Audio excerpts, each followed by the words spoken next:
हाँ, बहुत सुख है बाबू साहब, भगवान आपका भला करे। हमारे यहाँ एक मुनीम साहब थे, जोड़ घटाने में अत्यंत निपुण।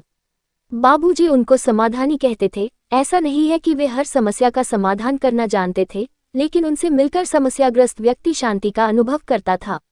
इसका कारण मात्र इतना था कि यदि किसी व्यक्ति ने अपनी किसी समस्या का जिक्र उनसे किया तो मुनीम साहब तुरंत बताते कि वे स्वयं उस समस्या से बहुत लंबे समय से जूझ रहे हैं।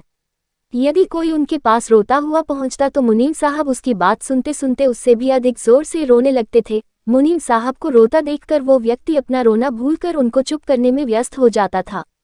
एक दिन मैंने जिज्ञासावश उनसे पूछा कि वे ऐसा क्यों करते हैं।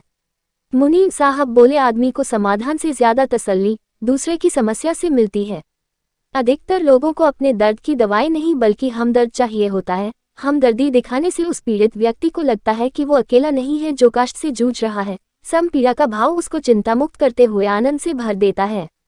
मैंने कहा, लेकिन इससे उनकी समस्या तो समाप्त नहीं होती, वो तो जैसी की तैसी बनी रहती है।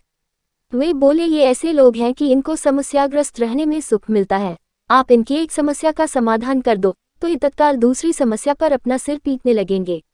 मुझे अपनी बात से सहमत होते ना देखकर वे मुझे समझाने की नियत से बोले, अच्छा एक बात बताओ, परेशानी समाप्त होने से इंसान को क्या मिलता है? मैंने कहा, सुख मिलता है। मुनीम साहब बोले, इंसान इतना मत्थर हो गया है कि अगर उसकी परेशानी तत्काल समाप्त कर दी जाए तो उसको सुख नहीं बल्कि दुख मिलता है। इसलिए किसी की परेशानी तुरंत समाप्त नहीं करनी चाहिए, टुंगा टुंगा तरसा करके समाप्त करनी चाहिए। क्योंकि आदमी की बुद्धि इतनी मोटी हो गई है कि उसको पता ही नहीं चलता कि वो सुखी है या दुखी। इसलिए हम जैसे समाधानी पहले सामने वाले के डेक को बढ़ाते हैं, उसके बाद उसको जहां का तहां वापस लाकर खड़ा कर देते हैं, तब सामने वाले को लगने लगता है कि वो सुखी है। अपने तर्क से मुझे राजी होते ना देखकर मुनीम साहब बोले, तुम्हारी समझ में ऐसे नहीं आएगा, हम तुमको इसका प्रैक्टिकल करके दिखाते हैं। और वे मुझे अपने साथ गल्ला मंडी में ले गए। पीपल के पेड़ के नीचे बैठे हुए एक अपरिचित व्यक्ति से उन्होंने नमस्कार करते हुए पूछा, क्यों भाई, जिंदगी में सुख है? उस अपरिचित ने रुखाई से कहा, पता नहीं। उन्होंने फिर पूछा, तो क्या तुम्हारी जिंदगी में दुख है? उस व्यक्ति ने कुछ सोचते हुए कहा, पता नहीं। इतना सुनना था कि मुनीम साहब ने उस आदमी का झोला छुड़ाया और दौड़ लगा दी। सरेआम अपने झोले को चोरी होते देखकर वह आदमी चीखते हुए मुनीम साहब के पीछे भागा। मुनीम साहब आगे आगे और वो आदमी रोते कलकते हुए उनके पीछे पीछे दौड़ रहा था। मुनीम साहब उस आदमी को करीब 15 मिनट तक गोल गोल दौड़ाते रहे और फिर गायब हो गए। वो आदमी थककर एक जगह बैठ गया और दहाड़े मारते हुए कहने लगा, मैं लुट गया, बर्बाद हो गया।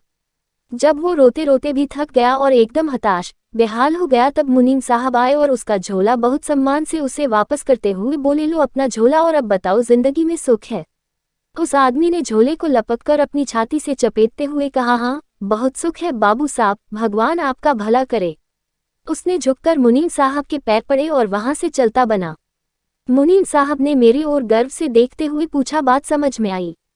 हमने इसी का झोला इससे छुड़ाकर इसी को वापस किया तो इसको जीवन में सुख का एहसास हुआ, नहीं तो इसे पता ही नहीं था कि जीवन में सुख है या दुख। छोटे भैया, याद रखो, यदि तुम इंसान को सुख देना चाहते हो तो पहले उसका सुख छुड़ाकर उसको दुखी करो। ये सिद्धांत है, जितना बड़ा दुख उतना ही बड़ा सुख। मेरे किशोर मन को अपनी बात समझने का प्रयास करते देख मुनीम साहब बोले, तुम अभी छोटे हो, तुमको ये बात अभी समझ में नहीं आएगी। कष्ट में बड़ी शक्ति होती है, ये इंसान को तोड़ता भी है और जोड़ता भी है। जब तक कष्ट बना रहता है तब तक आदमी कष्ट देने वाले से जुड़ा रहता है। कष्ट समाप्त होते ही रिश्ते भी समाप्त हो जाते हैं। कष्ट के रिश्ते इष्ट के रिश्ते के जैसे होते हैं। अचानक मुनीम साहब, तुम्ही ने दर्द दिया है, तुम ही दवा देना। इस गाने को गुनगुनाते हुए पान की दुकान की ओर बढ़ गए।